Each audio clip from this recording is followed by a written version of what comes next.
NENOMATICA, where mathematics meets YouTube excellence.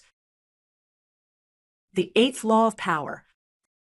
Welcome to our lesson on even and odd powers of negative real numbers. This is an important topic in mathematics that helps us understand the behavior of expressions involving negative numbers raised to different powers. Before we dive into the theorem, let's quickly review what happens when we raise negative numbers to different powers. Remember that when we take a negative number and raise it to a power, the result will depend on whether the exponent is even or odd. Let's consider what happens when we raise a negative number to an even power. For example, if we calculate negative 3 squared, we get positive 9. Similarly, if we calculate negative 3 to the fourth power, we get positive 81. In general, when we raise a negative number to an even power, the result is always positive. Now, let's see what happens when we raise a negative number to an odd power. When we calculate negative 3 cubed, we get negative 27. And if we calculate negative 3 to the fifth power, we get negative 243. In general, when we raise a negative number to an odd power, the result is negative. Now, let's formalize these observations into a mathematical theorem. For any real number a and integer m, we have the following rules. First, when negative a is raised to an even power 2m, it equals a to the power 2m. Second, when negative a is raised to an odd power 2m plus 1, it equals negative a to the power 2m plus 1. Let's prove the first part of the theorem. When negative a is raised to an even power 2m, it equals a to the power 2m. We can rewrite negative as negative 1 times a. So negative a to the power 2m becomes the quantity negative 1 times a, all raised to the power 2m. Using the property of exponents, this can be rewritten as negative 1 to the power 2m times a to the power 2m. Now, what is negative 1 to the power 2m? Since 2m is always even, and negative 1 raised to an even power always equals positive 1, we get 1 times a to the power 2m, which is simply a to the power 2m. Thus, we've proven that negative a to the power 2m equals a to the power 2m. Now, let's prove the second part of the theorem. When negative a is raised to an odd power 2m plus 1, it equals negative a to the power 2m plus 1. Similar to the first part, we start by rewriting negative as negative 1 times a. So negative a to the power 2m plus 1 becomes the quantity negative 1 times a, all raised to the power 2m plus 1. Using the property of exponents, this can be rewritten as negative 1 to the power 2m plus 1 times a to the power 2m plus 1. Now, what is negative 1 to the power 2m plus 1? Since 2m plus 1 is always odd, and negative 1 raised to an odd power always equals negative 1, we get negative 1 times a to the power 2m plus 1, which is negative a to the power 2m plus 1. Thus, we've proven that negative a to the power 2m plus 1 equals negative a to the power 2m plus 1. To better understand this theorem, it's helpful to observe the pattern of powers of negative 1. Negative 1 to the power 1 equals negative 1. Negative 1 to the power 2 equals positive 1. Negative 1 to the power 3 equals negative 1. Negative 1 to the power 4 equals positive 1. Do you notice the pattern? Powers of negative 1 alternate between negative 1 and positive 1, depending on whether the exponent is odd or even. Now that we understand the theorem, let's apply it to solve some examples. Example 1. Calculate negative 5 to the power 6. Since the exponent 6 is even, we can apply the first part of our theorem. Negative a to the power 2m equals a to the power 2m. So, negative 5 to the power 6 equals 5 to the power 6, which equals 15,625. Example 2. Calculate negative 5 to the power 7. Since the exponent 7 is odd, we apply the second part of our theorem.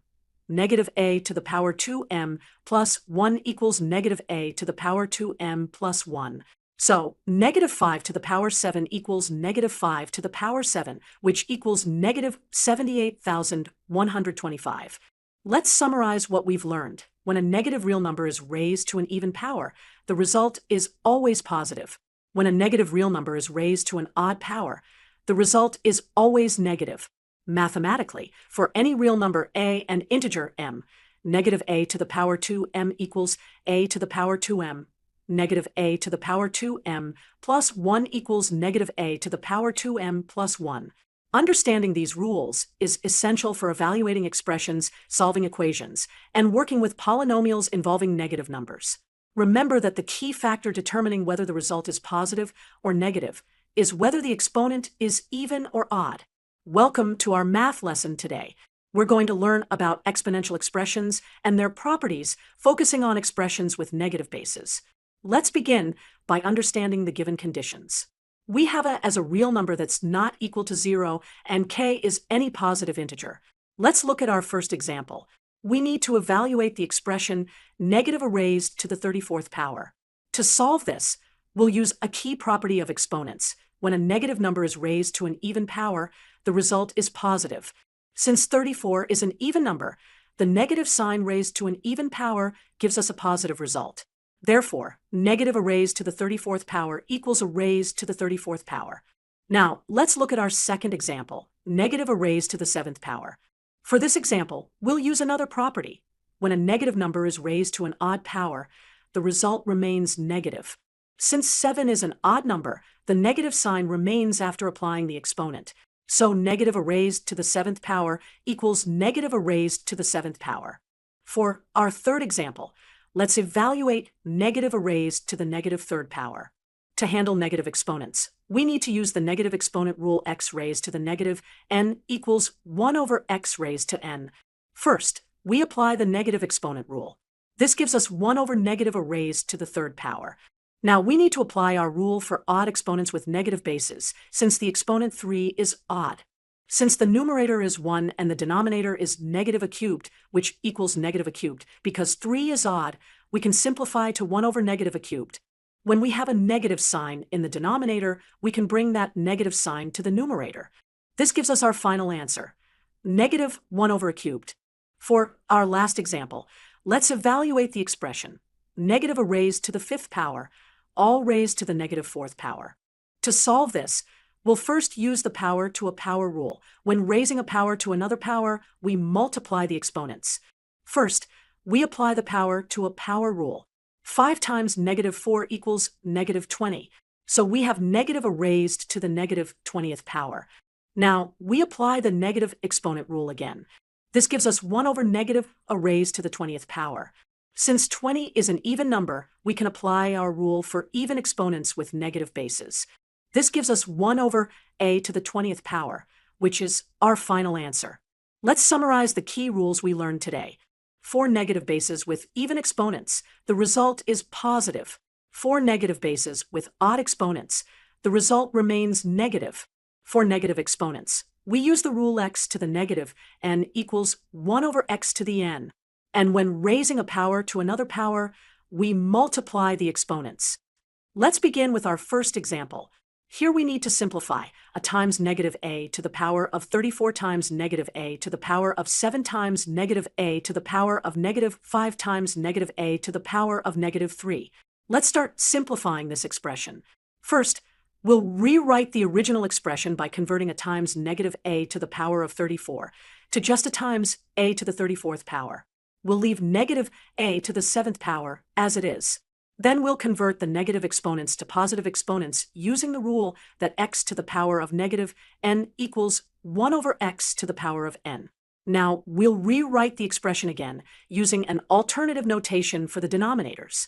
Instead of writing 1 over negative a to the 5th power, we will write 1 over negative a to the 5th, and similarly for the last term. Next, we'll combine the first two terms by using the property that when multiplying same bases, we add the exponents. So a times a to the 34th becomes a to the 35th. We also rewrite negative a to the 7th as a to the 7th with a negative sign in front. For the fractions, we remove the negative signs, which will cancel out, leaving us with positive terms. Now we'll combine all the exponents. We have negative a to the power of 35 times a to the 7th times a to the negative 5th times a to the negative 3rd. When we multiply powers with the same base, we add their exponents. So we have negative a to the power of 35 plus 7 minus 5 minus 3. Finally, Let's calculate 35 plus 7, which is 42, minus 5, which is 37, minus 3, which gives us 34. So our final answer is negative a to the power of 34. Now, let's move on to our second example, which involves a general expression with a variable exponent k. We need to simplify. The square of negative a to the power of k times negative a to the power of k times negative a to the power of k times negative a. Let's start simplifying this expression. First, we'll apply the power to a power rule, which states that when a power is raised to another power, we multiply the exponents. So the square of negative a to the power of k becomes negative a to the power of 2k. Next, we'll combine all the powers with the same base. We have negative a to the power of 2k times negative a to the power of k times negative a to the power of k times negative a to the power of 1. When we combine these, we add the exponents. Now, let's simplify the exponent. We have 2k plus k plus k plus 1, which equals 4k plus 1. For the final answer, we can express this as negative a to the power of 4k plus 1. This is because when we have a negative base raised to an odd power, the result is negative. Since 4k plus 1 is always an odd number, regardless of the value of k, the final result will always be negative. In conclusion, we've explored how to handle expressions with negative bases raised to various powers and how to apply the rules of exponents to simplify these expressions. Remember the key rules we used: the power to a power rule, the product of powers rule, and the special considerations for negative bases raised to even and odd powers. These techniques will help you solve similar problems involving exponents. Welcome to our lesson on simplifying exponential expressions. Today we'll work through two challenging examples involving negative bases and multiple exponents. Let's start with our first example. Here we have a complex expression with nested exponents and negative bases. We'll simplify it step by step. Let's first focus on the left term. When we have a power raised to another power, we multiply the exponents. For the inner term, we get negative a to the 3k times 5, which gives us negative a to the 15k. For the right term, we rewrite the negative exponent as a fraction. Negative a to the k raised to the negative 5 becomes 1 over negative a to the k times 5. Now, we apply the power of a power rule again to the left term. Negative a to the 15k raised to negative 2k gives us 1 over negative a to the 15k times 2k, which is 1 over negative a to the 30k squared. For the right term, we can simplify negative a to the k raised to the 5th power. This equals negative 1 to the 5th power times a to the 5k. Since negative 1 to the 5th is negative 1, we get negative a to the 5k. Now, we apply the negative exponent rule to the right term. 1 over negative a to the 5k raised to negative 6k becomes negative a to the 5k raised to 6k. Using the power of a power rule again, we get negative a to the negative 5k times negative 6k, which is negative a to the positive 30k squared. Now, our expression becomes 1 over a to the 30k squared times negative a to the 30k squared. This simplifies to the fraction where the numerator is a to the 30k squared and the denominator is also a to the 30k squared. Therefore, our final answer is 1, since any number divided by itself equals 1. Now, let's solve our second example. Here we have the expression negative a to the 2k times negative a to the 1 minus 2k times a to the negative 1. Let's first combine the exponents of the first two terms using the product rule of exponents. When multiplying powers with the same base, we add the exponents. So negative a to the 2k times negative a to the 1 minus 2k equals negative a to the 2k plus 1 minus 2k. Simplifying the exponent, we get negative a to the power of 1, or simply negative a. Now we multiply negative by a to the negative 1. Using the product rule again, we get negative a to the power 1 plus negative 1, which is negative a to the 0 power. Simplifying this fraction, negative a divided by a equals negative 1. This is our final answer. These exercises will help us practice various exponent rules and algebraic manipulations. Let's look at our first example. 0.2 raised to the power of negative 3 times 25 to the power of 4, all divided by 3 times 5 squared plus 2 times 5 to the power of 2 equals 5 to the power of 8. Let's start by rewriting 0.2. we can express 0.2 as 2 divided by 10. Next, let's simplify the denominator. We have 3 times 5 squared plus 2 times 5 squared. We can factor out 5 squared to get 5 squared times the sum of 3 and 2, which equals 5 squared times 5. Now, let's rewrite 25 to the power of 4 as 5 squared to the power of 4. Using the power of a power rule, we can simplify 5 squared to the power of 4 as 5 to the power of 2 times 4, which equals 5 to the power of 8. Let's simplify the denominator further. 5 squared times 5 equals 5 to the power of 3. Now, let's handle the term with negative exponent. When we have 2 over 10 to the power of negative 3, this equals 3. This equals 10 over 2 to the power of 3. Let's simplify 10 divided by 2, which equals 5. Using the product rule for exponents, 5 to the power of 3 times 5 to the power of 8 equals 5 to the power of 3 plus 8, which is 5 to the power of 11. Now, using the quotient rule for exponents, 5 to the power of 11 divided by 5 to the power of 3 equals 5 to the power of 11 minus 3, which is 5 to the power of 8. Let's begin by rewriting all the numbers as products of prime factors. 12 equals 2 squared times 3, 8 equals 2 cubed, and 6 equals 2 times 3. Let's substitute these into our equation. Next, let's apply the power of a product rule, which states that when we raise a product to a power, we can raise each factor to that power individually. So we'll expand all of our terms. Now, we can simplify the exponents. We know that when we raise a power to another power, we multiply the exponents. So, 2 squared to the 7th power becomes 2 to the 14th, and 2 cubed to the negative 2nd power becomes 2 to the negative 6. Looking at the numerator, we have terms with the same base. When we multiply terms with the same base, we add the exponents. So in the numerator, 2 to the 14th times 2 to the negative 6th becomes 2 to the 8, since 14 minus 6 equals 8. We keep 3 to the 7th as is. Similarly, in the denominator, we combine the powers of 3. 3 to the negative 3rd times 3 to the 10th becomes 3 to the 7th power, because negative 3 plus 10 equals 7. Now, we can cancel the common factor of 3 to the 7th power from both numerator and denominator, leaving us with just powers of 2.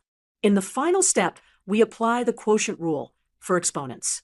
When we divide powers with the same base, we subtract the exponents. So 2 to the 8th divided by 2 to the negative 3rd power equals 2 to the 8th minus negative 3rd power. 8 minus negative 3 equals 8 plus 3, which gives us 11. So we get 2 to the 11th power, which proves the original equation. This proof demonstrates important properties of exponents: the power of a product rule, the product of powers rule, and the quotient of powers rule. Understanding these properties allows us to simplify complex expressions efficiently. Thank you for watching. Thank you for watching. Don't forget to like, subscribe, and hit the bell icon for more math lessons. NENOMATICA, where mathematics meets YouTube excellence.